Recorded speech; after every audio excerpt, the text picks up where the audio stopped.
There were a few court hearings Friday, the most important one in Alameda County Court where this tragic case originated. You had the judge and the two sides come up with an agreement that would allow an outside medical team to remove Jahi McMath's body. Now, that may sound like a simple issue, but in fact it's complicated because according to the hospital, you're talking about a dead person, and they believe that certain protocols need to be met in order to remove a body from the hospital. But of course, the family believes she is very much alive and wants to move her to a long-term nursing facility. This is what the family lawyer had to say outside of court.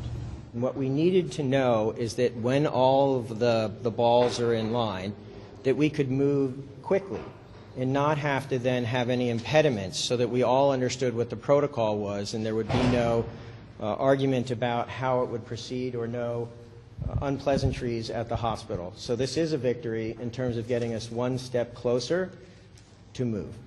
Now, there's a very big problem here as far as the family is concerned, because to move her to a long-term medical facility, you would have to have a couple of surgical procedures done in advance, including a tracheostomy and putting in a feeding tube, but the hospital says it is unwilling to perform those procedures on what it calls a deceased person, and it's unclear if the family will be able to line up some kind of outside doctor.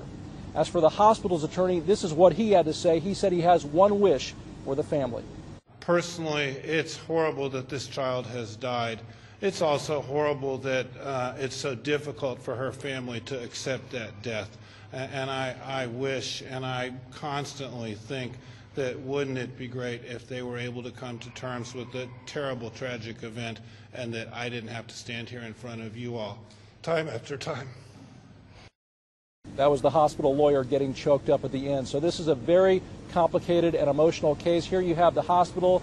They say they have numerous doctors who have said Jahi McMath is brain dead, which they say is synonymous with death itself. And on the other hand, you have a family which has no intention of letting go. Dan Simon, CNN, Oakland, California.